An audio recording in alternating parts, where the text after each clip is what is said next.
இன்றைக்கு மர்வான் பிஷாரா அவர்கள் பேசுகிற நேரத்தில் அமெரிக்காவில் இஸ்ரேலுக்கு எதிரான எண்ணப்பாடுகள் மாற்றம் அடைகிறது என்கிற ஒரு முக்கியமான செய்தியை சொல்லியிருக்கிறாரு. லெபனானுடைய தேசிய பாதுகாப்பு தொடர்பாகவும் எங்களுடைய ஆயுதங்களை எப்படி பயன்படுத்துவது என்பது தொடர்பாகவும் நாங்கள் நேரடியாக அரசாங்கத்தோடு பேசுவதற்கு தயாராக இருக்கிறோம். இதுதான் நாங்கள் தெரிவித்த கருத்து என்று சொல்லியிருக்கிறார். பாலஸ்தீனத்தை ஒரு தனி நாடாக எதிர்வருகிற ஜூன் மாதத்தில் நாங்கள் அங்கீகரிக்க இருக்கிறோம் என்கிற அறிவிப்பை பிரான்சினுடைய அதிபர் இம்மானுவேல் மேக்ரான் வெளியிட்டிருக்கிறார் என்பதுதான் அந்த மகிழ்ச்சிக்குரிய செய்தியாக இருக்கிறது. 1000 இஸ்ரேலிய ராணுவத்தை சேர்ந்த ரிசர்வ் படையை சேர்ந்தவர்கள் இஸ்ரேல் யுத்தத்தை உடனடியாக நிறுத்த வேண்டும் என்கிற கடிதத்தை இஸ்ரேலுடைய ராணுவ தளபதிக்கு பல எதிர்ப்புகளை அந்த கடிதம் கிடைச்சிடக்கூடாதுன்னு அவங்க என்ன காரியங்கள் எல்லாம் பண்ணாங்களோ அதை மீறி அவங்க கொடுத்திருக்கிறாங்க.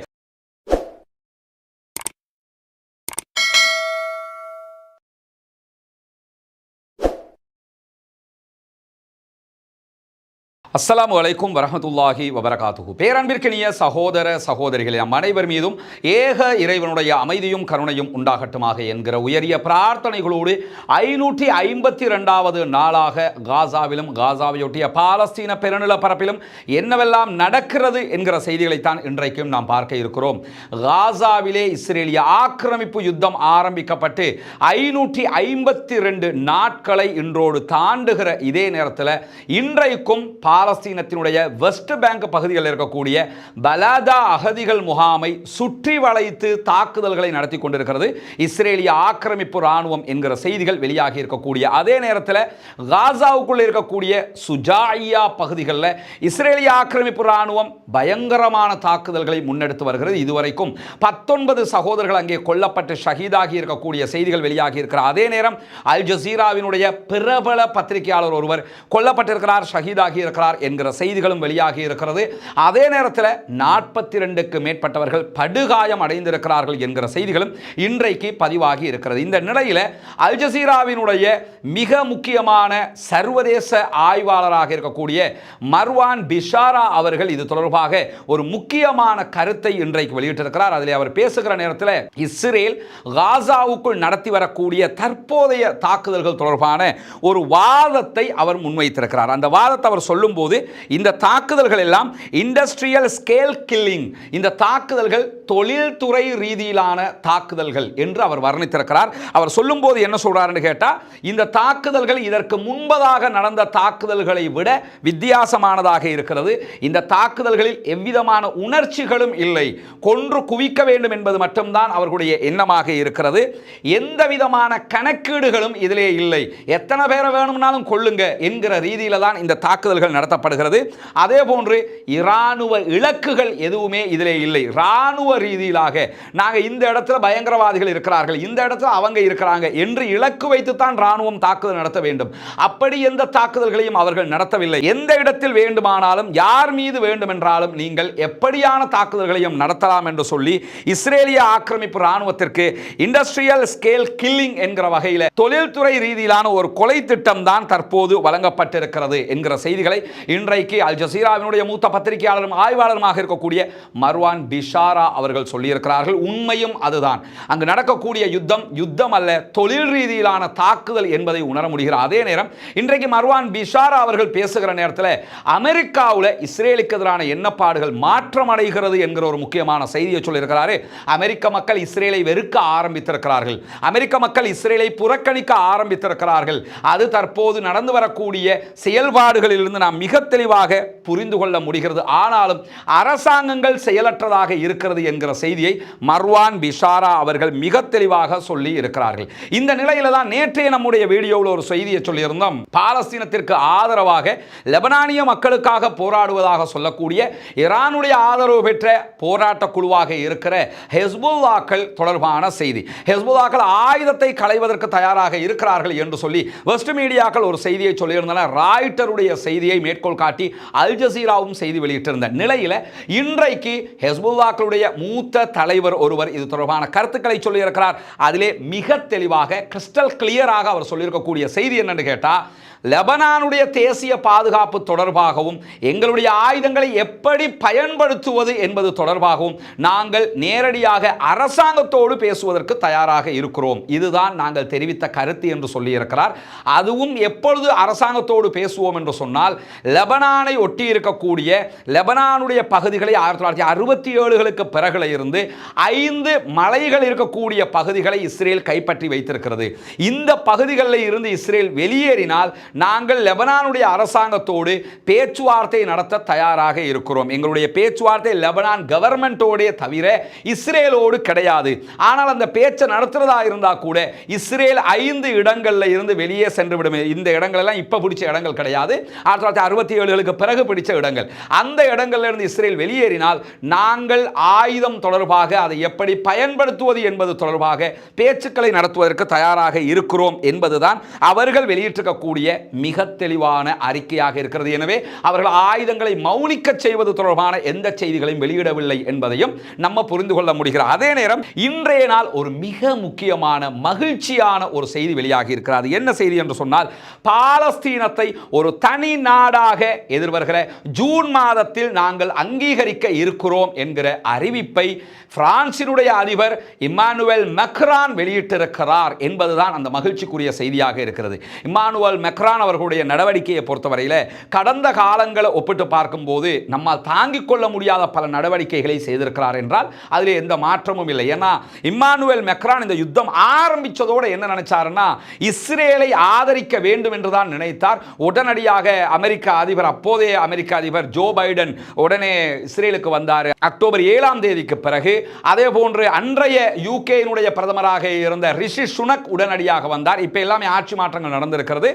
அதே நேரத்தில் அன்றைக்கும் இன்றைக்கும் பிரான்சினுடைய ஜனாதிபதியாக இருக்கக்கூடிய இம்மானுவேல் மெக்ரானும் உடனடியாக இஸ்ரேலுடைய தலைநகரத்துக்கு வந்து இஸ்ரேலிய பிரதமர் எல்லாரையும் சந்திச்சு, உங்களுக்கு அந்த தாக்கல் நடந்துட்டு இந்த தாக்கல் நடந்துட்டு நாங்கள் உங்களோட நிற்போம் எல்லாம் பேசி இருந்தாங்க. இம்மானுவேல் மெக்ரானுடைய அரசுக்கு எதிராகவும் தேர்தல் நடத்தப்பட்டு அவர் ஒரு மைனாரிட்டி கவர்மெண்டோடு தான் அங்கே இருக்கிறார். அவங்களுடைய அரசியல் ஒரு இடியப்ப சிக்கலான அரசியல், அதை நம்ம இங்கே பேச வரல. ஆனாலும் இன்றும் அவர்தான் அதிபராக இருக்கிறார்.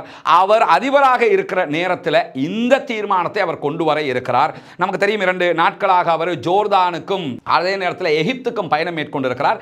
எகிப்தில் காசா தொடர்பான ஒரு மீட்டிங் நடைபெற்றது மட்டுமல்லாம, எகிப்தினுடைய ரஃபா பார்டர்ல இருக்கக்கூடிய காசா மக்களுக்கு உணவு கொண்டு செல்லக்கூடிய அந்த கிராமத்தை, அந்த வில்லேஜை அவர் நேரடியாக போய் பார்த்திருந்தார் என்கிற செய்தியெல்லாம் நம்ம ஏற்கனவே சொல்லியிருந்த நிலையில தான் இன்றைக்கு எதிர்வருகிற ஜூன் மாதத்துக்குள்ளாக பாலஸ்தீனத்தை தனி நாடாக நாங்கள் அங்கீகரிக்க இருக்கிறோம் என்கிற செய்தியை அவர் வெளியிட்டிருக்கிறார். இந்த நிலையில் இந்த மகிழ்ச்சிகரமான செய்தி வந்ததோட இஸ்ரேலிய கவர்மெண்ட் சார்பாக இஸ்ரேலுடைய வெளியுறவு அமைச்சர் உடனடியாக ஒரு காட்டமான அறிக்கையை வெளியிட்டிருக்கிறார்.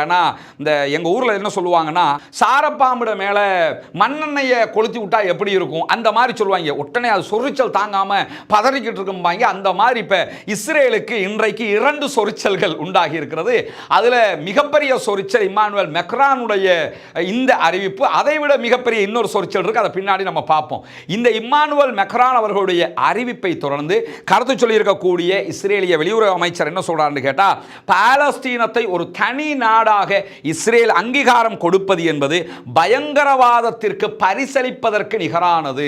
எனவே பயங்கரவாதம் என்கிற பரிசு அவர் கொடுக்க கூடாது என்று சொல்லியிருக்கார். ஆனால் பிரான்ஸை பொறுத்தவரையில் ஆரம்ப காலம் தொட்டு டபுள் ஸ்டேட் என்கிற நிலையில் இருக்கிறாங்க. பாலஸ்தீனம் ஒரு தனி நாடாக ஆகணும், இஸ்ரேல் ஒரு தனி நாடாக ஆகணும்ங்கிறதுல அவங்க ஒரே நிலைப்பாட்டில் இருந்தவங்க தான். இப்போ என்ன பண்றாங்கன்னா, ஐநாவினுடைய தீர்மானம் நடைமுறைக்கு வந்து அதை தனி நாடாக இன்னும் அங்கீகரிக்காத நிலை இருக்கிறதுனால நாங்கள் அதை அக்ரி பண்ண ரெடி ஆயிட்டோம் என்கிற ஒரு நிலைக்கு இம்மானுவேல் மெக்ரான் அவர்கள் வந்திருப்பது என்பது ஒரு மிக முக்கியமான ஜியோ பாலிடிக்ஸ்ல ஒரு திடகாத்திரமான திடீர் திருப்பு முனையாக இது மாறி இருக்கிறது. யாருமே இந்த அறிவிப்பை எதிர்பார்த்திருக்க மாட்டாங்க. குறிப்பாக இந்த அறிவிப்பில் அப்படி என்ன இருக்குதுன்னு பார்த்தீங்கன்னா, உலகத்தில் 134 நாடுகள் பாலஸ்தீனத்தை தனி நாடாக அங்கீகரிச்சிருக்கு. இலங்கை அங்கீகரித்திருக்கிறாங்க, இந்தியா நேரு காலத்திலே அங்கீகரிச்சுட்டு போயிட்டாங்க. இப்படி பல நாடுகள் அங்கீகரிச்சிருக்கிறாங்க. 2014-15 ஆண்டுகளுக்குள்ளாக 14 நாடுகள் பாலஸ்தீனத்தை தனிநாடாக அங்கீகாரமும் கொடுத்திருக்கிறார்கள். இந்த நிலையில் 14ஓட 15ஆவதாக மாறப்போகுது பிரான்ஸ் என்று நாம கடந்து போக முடியாதுங்க. காரணம் என்னன்னா, ஐநாவுல வீட்டோ பவர் வைத்துக் கொண்டிருக்கக்கூடிய அனைத்து அதிகாரம் கொண்ட நிரந்தர உறுப்பினர்களாக பாதுகாப்பு சபையிலே இருக்கக்கூடிய நாடுகள்ல பாலஸ்தீனத்தை தனி நாடாக அங்கீகரிக்கக்கூடிய முதல் நாடாக பிரான்ஸ் ஆக போகிறது. வீட்டோ பவர்னா நமக்கு தெரியும். ஐநாவில் நீங்கள் என்ன தீர்மானம் கொண்டு வந்தாலும் அங்கே ஒரு 5 நாடு இருக்குது. அமெரிக்கா இருக்குது, ரஷ்யா இருக்குது, பிரித்தானியா இருக்குது, சைனா இருக்குது, பிரான்ஸ் இருக்கிறாங்க. இந்த 5 நாடுல ஏதாவது ஒரு நாடு இதை நாங்கள் ஏற்றுக்கிற முடியாதுன்னு சொல்லிட்டாங்கன்னா உலகத்தில் இருக்க ஒட்டுமொத்த எல்லா நாடும் சேர்ந்து ஒரு தீர்மானத்தை கொண்டு வந்தாலும் அந்த தீர்மானம் செல்லுபடியற்றதாக மாறிவிடும். அந்த நிலையில தான் பாலஸ்தீனத்திற்கு ஆதரவாக கொண்டு வருகிற எல்லா தீர்மானத்தையுமே அமெரிக்கா வீட்டோவை பயன்படுத்தி இல்லாமல் இந்த வீட்டோ பவர் கொண்ட ஒரு நாடு பாலஸ்தீனத்தை தனி நாடாக அங்கீகரிக்க போகிறது. இன்ஷா அல்லாஹ் எதிர்வருகிற ஜூன் மாதம் பாலஸ்தீன மக்களை பொறுத்தவரையில் அன்றைய நாள் கண்டிப்பாக அவர்களுக்கு ஒரு பெருநாளுக்கு நிகரான நாளாக இருக்கும் என்பதிலும் எந்த மாற்று கருத்தும் இல்லை. மிக வரவேற்புக்குரிய மகிழ்ச்சிகரமான ஒரு அறிவிப்பு. அல்லாஹ் அவர்களுக்கு அருள் புரிய வேண்டும். இதுவெல்லாம் பாலஸ்தீன சுதந்திர தேசத்தை நோக்கிய நகர்வுகள் என்பதை நம்ம பார்க்க முடிகிறது. என்னதான் இஸ்ரேல் தலைக்கு மேல நின்று ஆடினாலும் எல்லாம் வல்ல அல்லாஹ்வினுடைய நாட்டம் என்பது வித்தியாசமானதாக இருக்கிறது. வல்ல ரஹ்மான் பாலஸ்தீன மக்களுக்கு அருள் புரிய வேண்டும் என்கிற பிரார்த்தனைகளோடு இன்றைக்கு அடுத்ததாக இஸ்ரேலுடைய தலையில் ஒரு பெரிய இடி விழுந்திருக்கிறது. அது என்ன இடி என்கிறத தான் நம்ம பார்க்க போறோம். இதை முதல்ல இவர் யாருன்னு கேட்டால் இஸ்ரேலுடைய மிலிட்டரி சீஃப். இவர் தான் இஸ்ரேலுடைய ராணுவ தளபதியாக இருக்கிறார். இன்னைக்கு ஏன் இவர் முக்கியத்துவப்படுறார் என்று சொன்னா இன்றைக்கு வெளியாகி இருக்கக்கூடிய செய்தி அப்படிப்பட்டது. இஸ்ரேலுக்குள்ள இருந்து இயங்கக்கூடிய அல் ஜசீராவை போன்று ஓரளவுக்கு இஸ்ரேலில் இருக்கக்கூடிய இந்த செய்திகளை எல்லாம் வெளியே கொண்டு வரக்கூடிய ஒரு பத்திரிகை தான் ஹாரெட்ஸ் மீதும் தடை விதிக்கப்பட்டிருக்கக்கூடிய நிலையிலையும் அதை மீறி அவங்க செயல்பட்டு வர்றாங்க. ஹாரெட்ஸ் பத்திரிகை இன்றைக்கு ஒரு முக்கியமான செய்தியை தலைப்புச் செய்தியாக வெளியிட்டாங்க. இஸ்ரேலுக்குள்ள பத்திக்கிட்டு எரியக்கூடிய ஒரு செய்தியாக அது மாறி இருக்கிறது மட்டுமல்லாம சர்வதேச ஊடகங்களையும் இப்ப நம்ம இந்த வீடியோவை பேசிக்கிட்டு இருக்கக்கூடிய நேரத்தில் பார்த்தீங்கன்னா பற்றி எரியக்கூடிய ஒரு செய்தியாக அது மாறி இருக்கிறது. அது என்ன செய்தி என்று சொன்னால் இஸ்ரேலுடைய ரிசர்வ் படையை சேர்ந்த 1000 படை வீரர்கள் காசா மீதான இஸ்ரேலுடைய யுத்தத்தை உடனடியாக நிறுத்த வேண்டும் என்று சொல்லி கையெழுத்திட்டு ராணுவத்துக்கு கடிதம் கொடுத்துட்டாங்க. நாங்கள் யுத்தத்தில் பங்கேற்க மாட்டோம், ரிசர்வ் படையிலிருந்து நாங்கள் யுத்தத்துக்கு வர மாட்டோம், எனவே இந்த யுத்தத்தை நிறுத்துங்க என்று சொல்லி அவங்க கடிதம் கொடுத்திருக்கிறாங்க. குறிப்பாக நேற்றைய தினம் இஸ்ரேலுடைய விமானப்படையினுடைய மூத்த தளபதிகள் என்ன பண்ணாங்கன்னா இவங்களை அழைச்சி பேசியிருந்தாங்க. நீங்கள் இந்த காரியத்தை பண்ணக்கூடாது என்று சொல்லியிருந்தாங்க. இந்த மாதிரி பேசினதுல 15 பேர் ஓகே நாங்க இந்த கையெழுத்தை போடல அப்படின்னு ஒதுங்கினாலும் அதுலயும் 8 பேர் இல்ல கையெழுத்து போட போறோம்னு ரிட்டர்ன் வந்துட்டாங்க. எனவே 7 பேர் மாத்திரம் 1000 பேர்ல 7 பேர் மாத்திரம் கையெழுத்திடாமல் இருந்திருக்கிறார்கள். ஆனால் கடிதத்துக்கு ஆதரவாக இருக்கிறார்கள். மொத்தத்தில் 1000 இஸ்ரேலிய ராணுவத்தை சேர்ந்த ரிசர்வ் படையை சேர்ந்தவர்கள் இஸ்ரேல் யுத்தத்தை உடனடியாக நிறுத்த வேண்டும் என்கிற கடிதத்தை இஸ்ரேலுடைய ராணுவ தளபதிக்கு பல எதிர்ப்புகளை அந்த கடிதம் கிடைச்சிடக்கூடாதுன்னு அவங்க என்ன காரியங்கள் எல்லாம் பண்ணாங்களோ அதை மீறி அவங்க கொடுத்திருக்கிறாங்க என்கிற செய்திகள் வெளியாகி இருக்கக்கூடிய நேரத்தில் காசாவினுடைய சண்டையை நிறுத்த கோரித்தான் இந்த கடிதம் எழுதப்பட்டிருக்கிறது. ஹாரெட்ஸ் அந்த கடிதத்தினுடைய சில பகுதிகளையும் வெளியிட்டிருக்கிறாங்க. கடிதத்தில் என்ன இருக்குதுங்கிற சில சாப்டர்களை அவங்க வெளியிட்டிருக்கிறாங்க. குறிப்பாக 1000 பேர் அதில் கையெழுத்திட்டு இருக்கிறதாக சொல்லியிருக்கக்கூடிய ஹாரெட்ஸ் பத்திரிகை காசாவில் நடக்கக்கூடிய யுத்தம் என்பது பாதுகாப்பு நலன்களுக்காக நடத்தப்படவில்லை. நாட்டை பாதுகாக்கணுங்கிறதுக்கெல்லாம் இவங்க யுத்தம் பண்ணல. இந்த யுத்தம் அரசியலுக்காக நடத்தப்படுகிறது. பொலிட்டிக்கல் வார் என்கிற வேர்டு அதிலே பயன்படுத்தப்பட்டிருக்கிறது என்று சொல்கிறார்கள். நெத்தன்யாகு தன் அரசாங்கத்தை பாதுகாத்துக்கிறதுக்கு யுத்தம் பண்றாரே தவிர இது ஒன்று நாட்டை பாதுகாக்கிறதுக்கு யுத்தம் பண்ணல. நாட்டை பாதுகாக்கிறதுக்கு பண்ற யுத்தமாக இருந்தா இந்த யுத்தம் வேற லெவல்ல மாறி இருக்கணும் என்கிற ஒரு கருத்தை அவங்க முன் வச்சிருக்காங்க கடிதத்தில். குறிப்பாக அதில் எக்ஸ்ட்ரா அவங்க என்ன சொல்றாங்கன்னா இஸ்ரேல் ராணுவத்தினுடைய ரிசர்வ் படைகளை இது ரொம்ப சோர்வடைய செஞ்சிடுச்சு, எங்களுக்கு ரொம்ப டயர்ட் ஆயிடுச்சு, இதுக்கு மேல் யுத்தம் பண்ண முடியல அப்படிங்கிறாங்க. அத்தோட சேர்த்து என்ன சொல்றாங்கன்னா காசாவுல பணைய கைதிகளை பாலஸ்தீன விடுதலை அமைப்பு வச்சுக்கிட்டு இருக்காங்க. பணைய கைதிகள்ல பொதுமக்களும் இருக்கிறாங்க, ராணுவத்தை சேர்ந்தவங்களும் இருக்கிறாங்க. இவங்க கொல்லப்படுகிற அளவுக்கு நம்ம யுத்தம் பண்ணிக்கிட்டு இருக்கிறோம், நம்ம மக்கள் நம்ம அங்க கொண்டுகிட்டு இருக்கிறோம், நீங்க காசா மக்களை கொல்றதாக நினைச்சுக்கிட்டு அங்க இருக்கிற நம்ம மக்கள் தானே செத்துக்கிட்டு இருக்காங்க, எனவே இந்த யுத்தம் நிறுத்தப்படணும் என்று சொல்லி இந்த கையெழுத்து போட்டிருக்க கூடியவங்க இந்த காரணங்களை எல்லாம் அதிலே அடுக்கி இருக்கக்கூடிய காட்சியை நம்ம பார்க்க முடிகிற அதே நேரத்தில் ஒரு சமாதான உடன்படிக்கை ஊடாகத்தான் பணைய கைதிகளை மீட்டு கொண்டு வர முடியுமே தவிர யுத்தத்தினால நம்ம பணைய கைதிகளை மீட்டெடுக்க முடியாது, எனவே யுத்தத்தை நிறுத்துங்க என்பது அவர்கள் முன்வைத்திருக்கக்கூடிய ஒரு அழுத்தமான காரணமாக இருக்கிறது. ராணுவ அழுத்தம் பணைய கைதிகளை கொள்கிறது, எனவே சமாதானம் தான் அவர்களை மீட்டெடுக்கும் என்பதுதான் அவர்கள் கடிதத்தில் குறிப்பிட்டிருக்கக்கூடிய மிக முக்கியமான அழுத்தமான செய்தியாக இருக்கக்கூடிய அதே நேரத்தில் கடைசியாக அவங்க அந்த கடிதத்தில் என்ன சொல்றாங்கன்னா கடந்து செல்லுகிற ஒவ்வொரு நாளும் நம்முடைய பணைய கைதிகளுக்கும் நம்முடைய ராணுவத்தை சேர்ந்தவர்களுக்கும் ஆபத்தான நாட்களாக இருக்கிறது. எவரும் எந்த நேரத்திலும் காசாவுக்குள் கொல்லப்படலாம், சாதாரணமாக நினைச்சுக்கிட்டு உள்ள போயிட்டோம், அது வேற லெவலாக இருக்கிறது. எனவே காசாவுல யுத்த யுத்தம் பண்ணி எல்லாம் நம்ம ஆக்களை கொண்டு வர முடியாது, பணத்தை வேணும்னா கொண்டு வர முடியும், இல்லை என்று சொல்லி சொன்னால் யாரையுமே மீட்டெடுக்க முடியாது, எனவே யுத்தத்தை நிறுத்த வேண்டும் என்று சொல்லித்தான் அவங்க இந்த கடிதத்தை முன் வச்சிருக்கிறாங்க என்கிற செய்திகள் பதிவாகி இருக்கிற அதே நேரத்தில் யுத்தத்தை நிறுத்த கோரி 1000 ரிசர்வ் படையைச் சேர்ந்தவர்கள் கையெழுத்திட்டு கடிதம் கொடுக்கப்பட்டவுடன் இந்த 1000 பேரையும் பதவி நீக்கம் செய்கிறோம், இவங்களை ராணுவத்திலிருந்து நீக்கிறோம் அப்படின்னு சொல்லி இன்றைக்கு இஸ்ரேலிய ராணுவ தளபதி இவர் இன்னைக்கு ஒரு அறிவித்தல் எடுத்திருக்கிறாரு. நாங்க சொன்னதை நீங்க கேட்கல. ஏன்னா பொதுவாக இந்த இவங்களுடைய அறிவிப்புல நின்று பார்த்தீங்கன்னு சொன்னா பொதுவா ராணுவத்தில் எல்லா நாட்டிலையுமே ராணுவத்துக்குன்னு பல கட்டுப்பாடுகள் இருக்கிறது. ராணுவம் செய்கிற குற்றங்களுக்கு ராணுவ நீதிமன்றத்தில் விசாரணை நடக்கும், நம்ம நாடு உட்பட ராணுவத்துக்குன்னு கோர்ட்ஸ் இருக்குது, அந்த கோர்ட்ஸ்லாம் விசாரணை நடக்கும், அவங்க தான் அந்த தீர்மானங்களை எடுப்பாங்க. ஏன்னா ராணுவத்துக்கு தனியான சட்ட மூலங்கள் எல்லாம் இருக்கிற காரணத்தினால அந்த அடிப்படையில் நாங்க சொன்னதை கேட்கல, ராணுவத்துக்கு கட்டுப்படாமல் இருக்கலாமா, அது ஒரு கிளர்ச்சி குழு உருவான மாதிரி ஆயிருமா இல்லையா? அதனால இப்ப நாட்டுக்குள்ள பொதுமக்கள் 552 நாளாக அவங்க ஆர்ப்பாட்டம் பண்றாங்க, அரசாங்கத்துக்கு எதிராக பல புரட்சி வெடித்துக் கொண்டிருக்கிறது. அந்த நிலையில தற்போது ரிசர்வ் படையை சேர்ந்த 1000 பேர் எங்களுக்கு யுத்தம் பண்ண முடியாதியா, எங்களை பதவி நீக்கம் பண்ணினாலும் அவங்களுக்கெல்லாம் தெரியாதா நீங்க ரிமூவ் பண்ணுவாங்கன்னு தெரிஞ்சுக்கிட்டு தான் அவங்க என்ன பண்ணாங்கன்னு கேட்டால் நாங்கள் வரமாட்டோம்ட்டாங்க. இன்றைக்கு ராணுவ விமானப்படையினுடைய தளபதியும் ராணுவ தளபதியுமாக இருக்கக்கூடிய இவர் என்ன பண்ணியிருக்கிறாருன்னா 1000 பேரையும் நாங்கள் பதவி நீக்கம் பண்றோம் அப்படின்னு அறிவிச்சிருக்காங்க. நீங்க என்னன்னாலும் பண்ணிக்கிறீங்க, நாங்க யுத்தத்துக்கு வரமாட்டோம் என்று சொல்லி அவங்க கிழிச்சு தொங்க விட்டுருக்காங்க இந்த கடிதத்தில். அது மட்டும் இல்லாம இது தொடர்பாக இஸ்ரேலிய பிரதமர் பெஞ்சமின் நெத்தன்யாகு ஒரு அறிவித்தல் எடுத்திருக்கிறார். என்ன அந்த நெத்தன்யாகுக்கு ஒரு நோய் இருக்குது, இஸ்ரேலுக்கு ராணுவத்துக்கு எதிராக அவனுக்கு எதிராக யாராவது பேசிட்டாங்கன்னா அவங்க அத்தனை பேருமே பாலஸ்தீன விடுதலை அமைப்பு தீவிரவாதிகள் அப்படின்றவாறு அந்த கோணத்தில் தன்னுடைய ராணுவத்தை சேர்ந்த 1000 ரிசர்வ் படையினர் யுத்தத்தை நிறுத்துங்க என்று கடிதம் அனுப்பின காரணத்தினால இவர்கள் தீவிரவாத குழுவை சேர்ந்தவர்கள் என்கிற ஒரு அறிவிப்பை இன்னைக்கு அவர் விடுத்திருக்கிறாரு.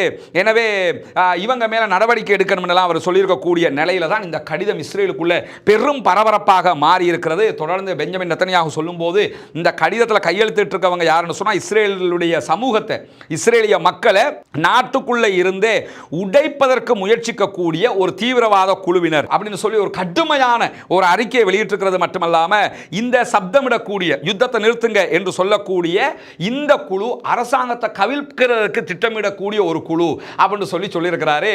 எப்படியுமே அந்த அரசாங்கத்துக்கு என்ன வரப்போகுதுங்கிறது இப்ப தெரிய வந்துருச்சு.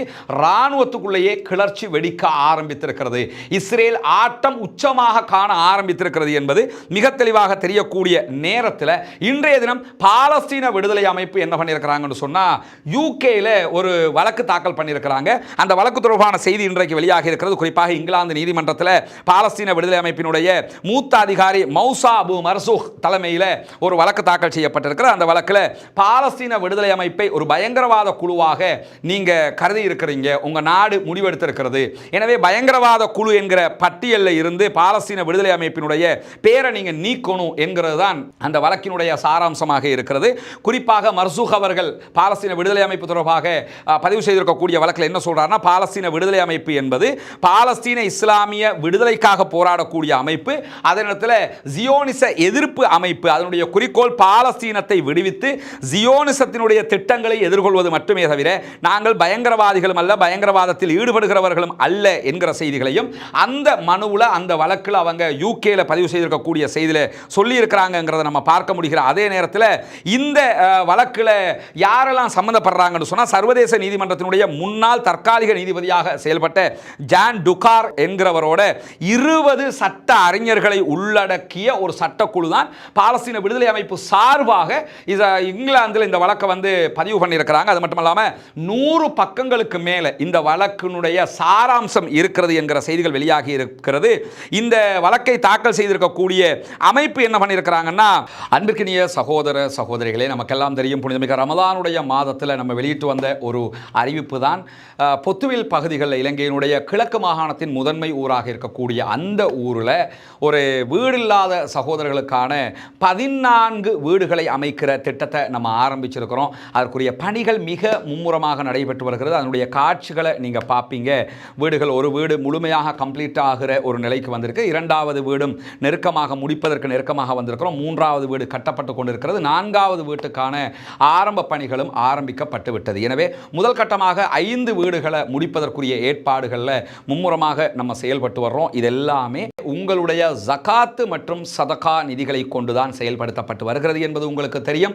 அந்த மக்களுக்காக நீங்கள் வழங்கக்கூடிய இந்த உதவிகள் நாளை நாளை மறுமையிலே கண்டிப்பாக இறைவனிடத்திலே மிக பெரும் பாக்கியங்களை நமக்கு பெற்றுத்தரக்கூடிய ஒன்றாக இருக்கிறது. அல்லாஹுக்காக நாம் செய்கிற அனைத்து செயல்பாடுகளுமே மறுமையை இலக்காக கொண்டதாக இருக்கிறது. சொர்க்கத்தை பெற்றுக்கொள்ளக்கூடிய இலக்கைத்தான் நாம் நிர்ணயித்து வைத்திருக்கிறோம். எனவேதான் இந்த பணியை நம்ம பண்ணி வர்றோம். அங்கே இருக்கக்கூடிய நம்முடைய சகோதரர்கள் அந்த பணிகளை மிக மும்முரமாக முன்னெடுத்து வருகிறார்கள். இதற்காக உங்களிடத்தில் தான் நாம் தொடர்ந்தும் உதவிகளை எதிர்பார்த்து வருகிறோம். எனவே இதற்காக உதவ விரும்புகிற சகோதர சகோதரிகள், தாய்மார்கள், பெரியவர்கள், முன்னால் தெரிகிற நம்முடைய வங்கி கணக்கிலக்கத்திற்கு உங்களால் முடிந்த உதவிகளை வாரி வழங்க முடியும். அது எவ்வளவு பெரிய தொகை அல்லது எவ்வளவு சிறிய தொகை என்பதல்ல, இறைவனிடத்திலே நன்மையை பெற்றுத்தரக்கூடிய ஒரு காரியத்திற்கு நம்மால் முடிந்த எல்லா உதவிகளையும் நாம் செய்ய முடியும். எனவே அங்கு நடக்கக்கூடிய இந்த பணிகள் வேகமாக நடைபெற்று அந்த மக்களும் நம்மை போன்ற மகிழ்ச்சியானவர்களாக மாறுவதற்கு உங்களால் முடிந்த உதவிகளை வாரி வழங்குமாறு அன்பாக கேட்டுக்கொள்கிறோம். அதாவது இந்த வழக்கை பதிவு செய்திருக்கக்கூடியவங்க யாருன்னு சொன்னா ரிவர்ஸ் வே லா என்கிற ஒரு அமைப்பு தான் இதை பதிவு செஞ்சிருக்கிறாங்க.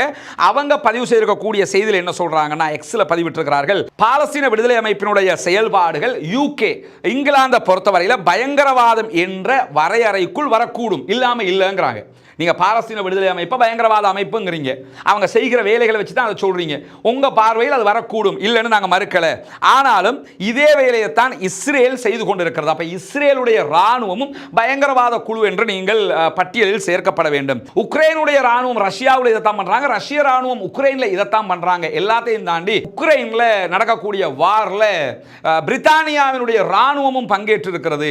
எனவே அவங்க செய்யக்கூடிய வேலையும் இதே வேலையாக இருக்குது. அப்படி பார்த்தா உக்ரைன் ராணுவம் பயங்கரவாதின்னு சொல்லணும், நீங்க இஸ்ரேல் ராணுவத்தையும் பயங்கரவாதின்னு சொல்லணும், பிரிட்டிஷுடைய ராணுவத்தையும் நீங்க பயங்கரவாத குழுன்னு தான் சொல்லணுமே தவிர பாலஸ்தீன விடுதலை அமைப்பை மட்டும் நீங்க பயங்கரவாத குழுவாக சொல்ல முடியாது என்கிற வாதத்தோடு தான் இந்த வழக்கு தாக்கல் செய்யப்பட்டிருக்கிற. வழக்கினுடைய விவரங்கள் எப்படியெல்லாம் நகரப்போகிறது என்பதையும் பொறுத்திருந்து தான் நாம் பார்க்க வேண்டும் என்கிற நிலையில் இன்றைக்கும் யமன் மீது அமெரிக்கா நடத்தியிருக்கக்கூடிய தாக்குதல்களில் 2 பொதுமக்கள் கொல்லப்பட்டிருக்கிறார்கள் என்கிற செய்திகள் வெளியாகி இருக்கக்கூடிய நேரத்தில் யமனுடைய செயல்பாட்டு இயக்கமாக இருக்கக்கூடிய ஹூத்திகளுடைய அல் மசீரா தொலைக்காட்சி வெளியிட்டிருக்கக்கூடிய செய்தியில் அல் ஜாஃபா என்கிற கவர்னேட்டுக்கு பகுதிகளில் இன்றைக்கு நடைபெற்ற தாக்குதல்களில் அமெரிக்காவினுடைய MQ-9 வகையான ஆளில்லா விமானத்தை இன்றைக்கும் சுட்டு வீழ்த்தி இருக்கிறோம் என்று சொல்லியிருக்கிறாங்க. அமெரிக்காவினுடைய மிக உச்சமான பயங்கரமான விமானங்களில் ஒன்றுதான் இந்த MQ-9 என்கிற வகையான விமானம். அந்த விமானத்தை அசால்ட்டாக தட்டி தூக்கிக்கிட்டு இருக்கிறாங்க யமனில் இருக்கக்கூடிய ஹூத்திகள் என்கிற செய்திகளும் வெளியாகி இருக்கக்கூடிய நேரத்தில் தான் இந்த செய்திகளை நம்ம பார்த்து கொண்டிருக்கிறோம். எனவே